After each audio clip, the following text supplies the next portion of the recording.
Welcome to Tech Garage, presented by RockAuto.com. Well, we're in our newly revamped shop, and I have to tell you, it's looking better than ever.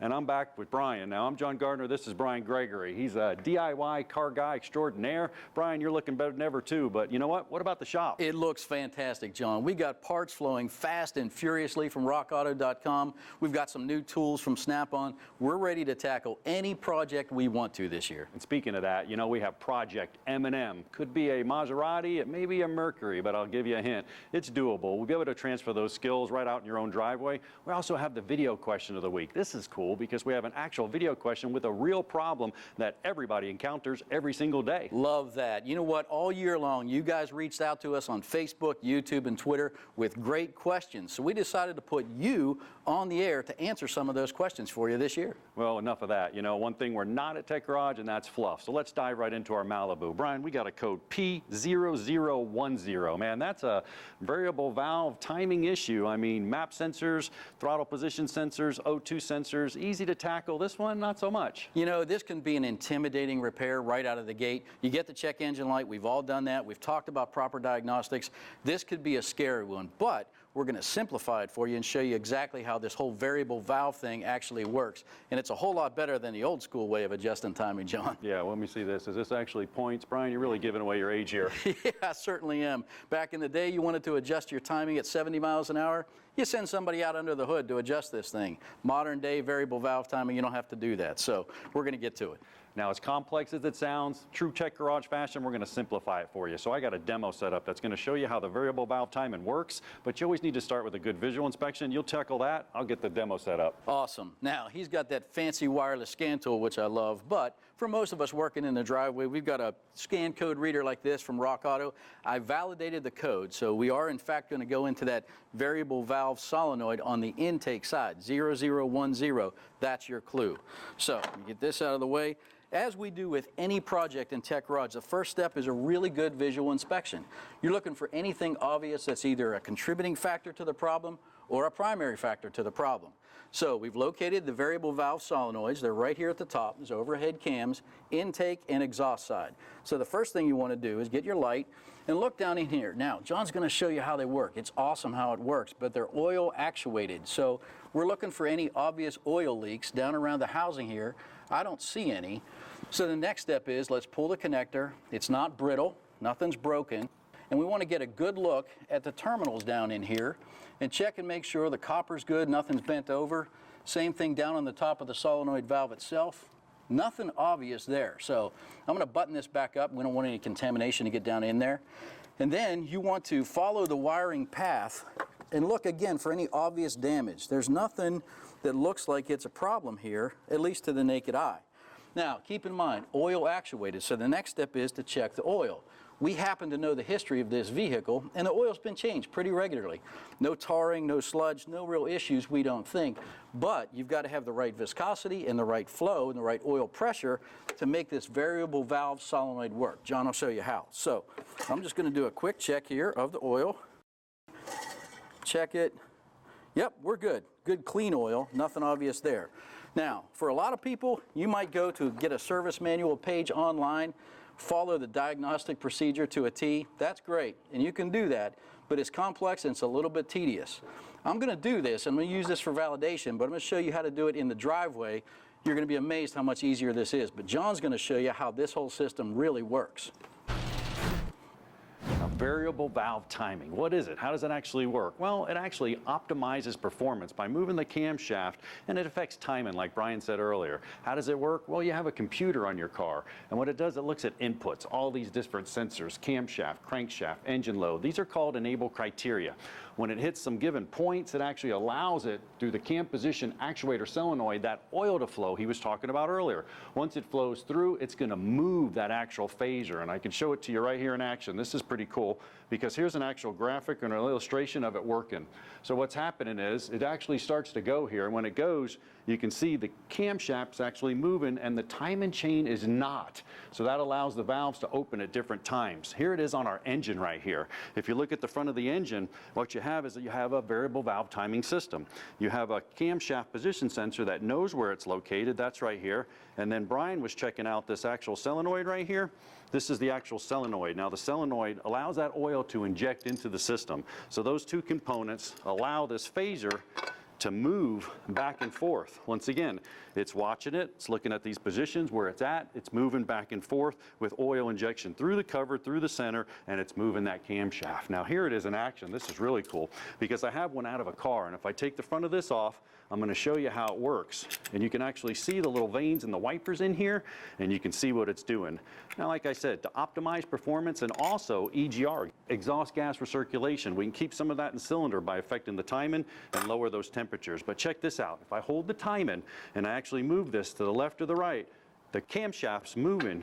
But see, the timing's not. The timing chain stays the same. So if it injects oil on this side, it's going to want to push it in this direction. If it injects oil on the other side, it puts it in that direction. So what is it doing? Once again, optimal performance, optimal timing. But oil's key there.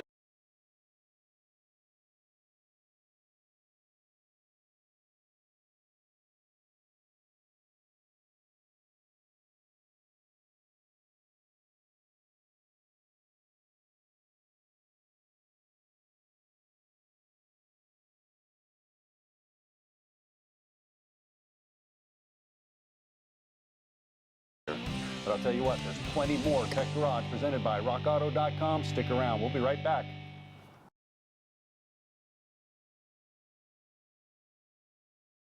Tech Garage, presented by rockauto.com, is being brought to you by Woodward Fab, selling quality metalworking equipment since 1966.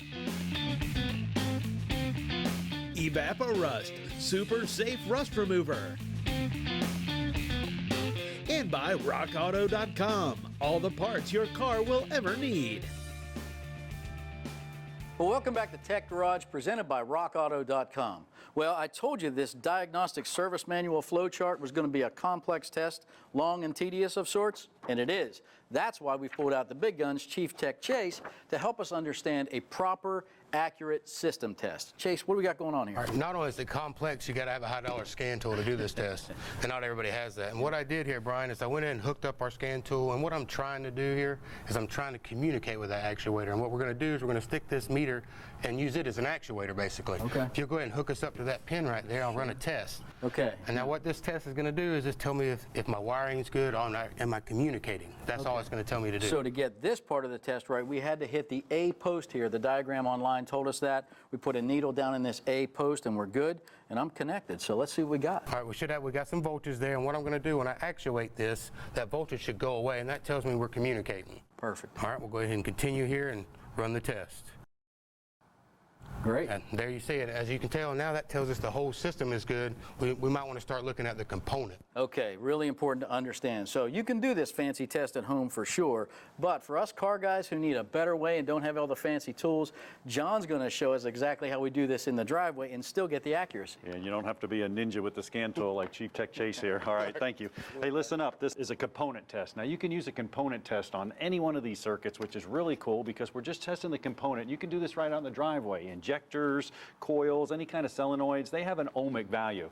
So if I slip this over to ohms of resistance and I give you the lead here and we switch them over, Brian, what you're going to do is you're going to go across that actual component, terminals A and B, down at the component itself. Yep. And what we're trying to see is an ohmic value, and this thing actually says anywhere from 9.5 to 15 on the graphic, so we know what it is. And ours is showing OL. That's infinity. That's out of limits. Out of that's limits. gone. So yeah. That's a good thing, because if it wasn't that, we'd be digging down in that cam solenoid and down to the actual actuator. We don't want to do that. So what we can do here is go ahead and pull that out, and I'll show you the test that we actually ran. It's called ohmic values, or testing actually for resistance. Now, I have one here, and I actually blew it apart for us. This is cool, because this is what Brian's taken out. We took it over to the big old chop saw, and we took it apart. So what's happening inside of any solenoid is the actual voltage is coming in, it's going around here, and it's creating a magnetic field, which is either pulling or pushing that solenoid open and closed, which is actually injecting that oil into that cam phaser, and that's what's making it happen there. So you can see if any one of these are broken, the wires are broken. When we go across that with that ohmic value, it was OL, or out of limits. Well, the meter sends out a little signal, and it didn't see anything come back, so infinity and beyond, it's gone. So it actually read OL. Now you can have these wires actually shorted to each other. If they're touching each other, it's going to to bypass all this resistance. You're going to get this super high number on there, which is bad. It's not falling within that specifications. Now I got a couple different sensors you can look at. We have an actual injector here. Now my injector is a fuel injector. Same thing. It's got a wire windings in there. It's going to have an ohmic value. So if I switch my meter over here to ohms, you can see here on ohms, and I go across the actual solenoid itself, you can see this injector showing 16.3. Well, in the factory service manual, you'll have a spec, or you can look it up and you'll see if it's good or bad right there, but it's not OL, so we know we're in better shape. Now also, you have wheel speed sensors, same thing. There's a wire winding. It's picking up a signal, a magnetically induced signal from a wheel speed sensor. So if I go across this guy here, this wheel speed sensor, man, that thing's got about 300 and something there. That's a good one, 341. I don't know what the spec is, but we would look it up and we can tell if that was good or bad. Coils, once again, the same thing. Coils have big winding of wires in there. Primary side inducing into the secondary side. Has to have an ohmic value or ohms of resistance. Now here's the new solenoid we're going to replace it with. Now you remember that flow chart? It said 9.5 and a little bit higher to that. I think it went all the way up to, let me take a look at it again. 9.5 to 15 ohms of resistance. It has to fall within that window. Well, I got the new solenoid. I'm going to put one on each terminal here. And I have 10.5. Man, that's right down the middle of the road. This solenoid's in good shape. Brian, I got your rockauto.com solenoid ready to go. How you doing? Awesome. I have this old one just about out. Now, here's a really good tip. This is important. You're working on the top of any engine, overhead camshaft. You don't want any chance of something falling down in there. So I like to use a magnet here to get our one 10mm bolt up out. There it is. We're going to put it up here out of harm's way. I'm going to go ahead and work this solenoid up out. It comes right out. There you go, John, I'll hand you that. And again, really important to clean this deck, clean this area right here so nothing falls down into the valve train or on those cam lobes. There we go. Okay, we're ready for your new one, buddy. Yep, and you can match them up, make sure they're going to be right, about the right depth there. It's pretty cool. And what I really like about this solenoid, check it out, even comes with the bolt. So if you didn't drop it into the engine, it just fell down the engine compartment, and you're still good to go. All right, I'm going to get it torqued. We'll get it reconnected, and I think we're ready for a road test. Yep, and check this out right here. These are the little screens right here. That's what Brian was talking about, the oil flow. This has to be clean. Everything has to go in there. Now it's just a matter of getting that torque down to specifications, reconnecting everything, double check your work, and obviously clear the codes. Take it on a test drive. Let it run that enable criteria we talked about a little bit earlier. Bam, it'll run that test. You'll have variable valve time, and this thing will be running great, top notch. But I'll tell you what, there's plenty more. Tech Garage presented by rockauto.com. Stick around. We'll be right back.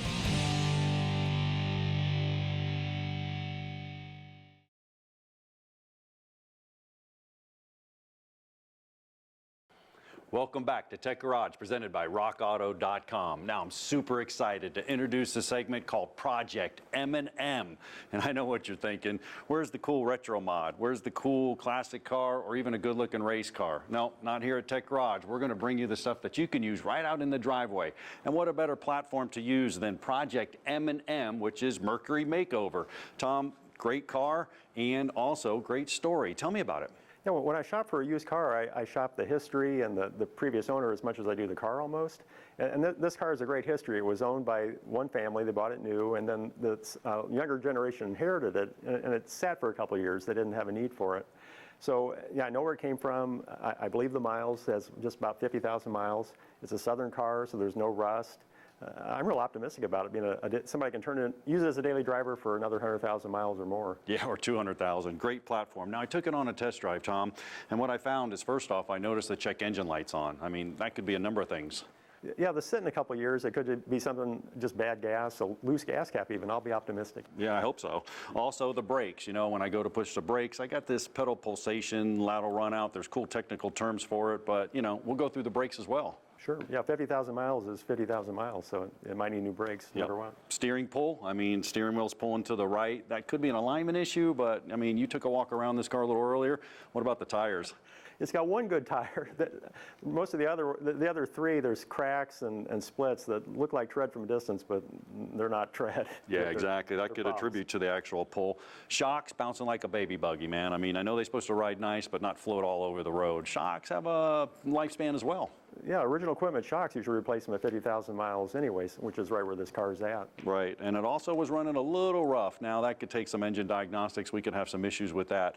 The body, what do you think about the body? You took a walk around the car. Yeah, I'm excited. Southern car, there's a little road rash on one side. The previous owner, I guess, hit one of those orange traffic barrels.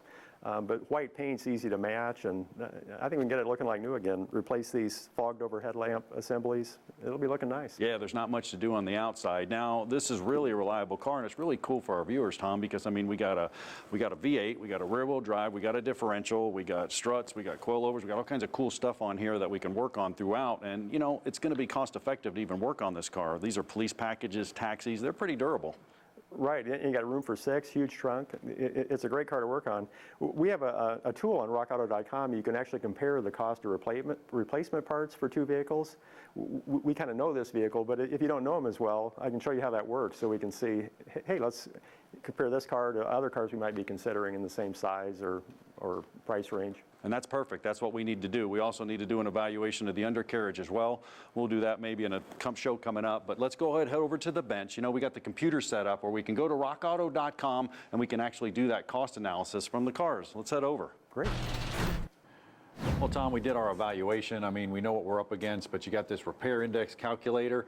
How does this thing work? Well, we have parts for all these different vehicles, and we said, hey, let's create a tool where we can compare basket of parts for this car with a basket of parts for this car and see how the costs compare. How much will it cost to fix this car now and maintain it over the long term? So let me show you how it works. And that's huge. I mean, we're dealing with a Marquis. It's a pretty common car. You know, we saw it with the police line and the other ones too, the taxi cabs, you know, basic car.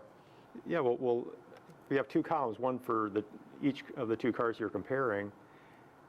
So we'll pull up the 2006 Mercury Grand Marquis. So that's our first car, and maybe if you like Fords and you're wondering about maybe a 2006 Lincoln. There you go. So we'll pull up 2006 Lincoln, maybe look at the LS. So this one engine came in that, check those off, and now we view part cost comparison. Wow. So what it's done here, on the left we have the Lincoln LS, on the right we have the Mercury Marquis, and there's different the different colors represent different systems on the vehicle, heat and air conditioning, exhaust emissions. So we can see the cooling system for the Lincoln costs quite a bit more than it does for the Mercury. And overall, it'll cost may cost a lot more to repair the Lincoln over the long haul than it will the Mercury. 1.7 times as much to repair the Lincoln as it does the Mercury. And you know, that could be because the Lincoln LS, they made less of them. So there's less parts choice, less parts available. It's a luxury car, so systems may be more expensive. But you're often surprised by, like I remember the little low-cost Metro, Geo Metro, has some pretty expensive systems on it. Sure. So this is a good tool to use for whatever 2 cars you're comparing.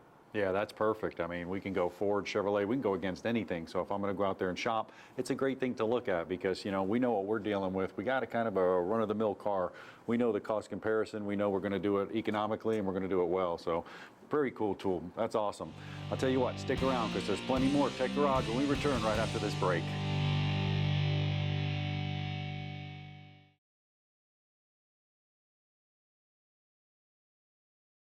Tech Garage, presented by RockAuto.com, is being brought to you by Custom Auto Sound, the originator of classic car OEM fit radios since 1977. Clamp Tight, the clamp making tool.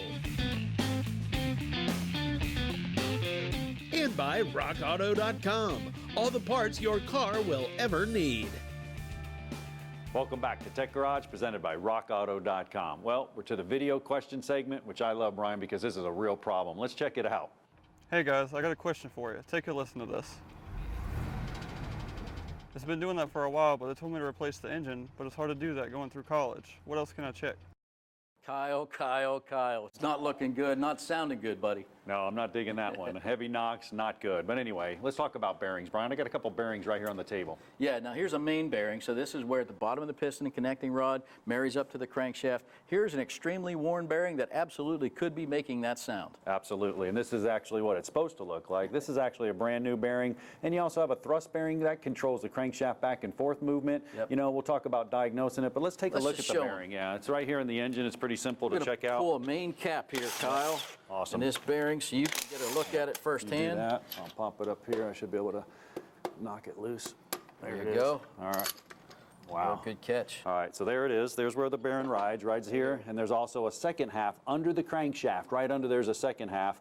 Now, this pin can come loose and they could spin in there, or it could be so worn like ours, Brian. It's got to get oil. It's got to shed heat and get the lubricity that it needs. If that fails, that absolutely could cause the knocking sound that you're hearing. Yep, and you also have a main bearing, one back here, which is a thrust bearing. That's going to control the back and forth movement of the crankshaft, and you know, you push the clutch in or you put it in gear, that changes. That'll load it now, up. there's also rod bearings. This is great because the rod bearings actually come down with the fire. When it comes down with the fire, it's hitting that crankshaft. So if we take the fire away, it's going to lessen that noise, and we got a great video that illustrates that. He's going to go from number 1, you're going to hear a little change, to number 2, there's really a big change. That's going to tell us the difference. Go Kyle, ahead, roll watch that close. video. This is something you can do in your driveway with the right tools. So here he goes. Now he's going to number 1. Listen up. And you can hear that change, but not very loud. Just a little bit, but it changed. But watch this. This is the coolest. Oh, wow. Hear that? Now he's going to go back and forth. Listen. Watch when he goes back. Bam, there There's it your is. problem piston right there. That's exactly what it is. It's a Yep. connecting rod. It's coming down. It's spanking on that crankshaft. Bam, bam. As it smacks, it makes that noise. Yeah. Now, also remember, bearing noises, upper ends are half speed because the camshaft turns half crankshaft speed, and the lower ones are not. So a couple ways you can do it. Take a stethoscope. I Yeah. love these. Yeah. Isolate up or down. Plus, I look like a doctor. It's That at pretty least cool. gets you in the neighborhood, absolutely. Yep. But that's a great check that anybody can do. Kyle, as for you and your truck through college, well, drive it till it drops, buddy. Yep. Well, our phasers went good today. Yeah, the variable valve timing solenoid ended up being a fun project. Scary codes at the beginning. You know, it's something, it's new technology, but I'm so glad we don't have to advance timing with vacuum or set points like the old And school I'll way. tell you what, we're getting better performance and everything. Hey, make sure you check us out on Facebook, Twitter, and YouTube. For now, we're out of time, so join us next week right back here at the newly revamped Tech Garage, presented by RockAuto.com. Production assistance for Tech Garage is provided by Chipola College, located in Marianna, Florida. Founded in 1947, Chipola College has a current enrollment of over 2,000 students. Chipola was recently ranked as one of the top 3 community colleges in the United States.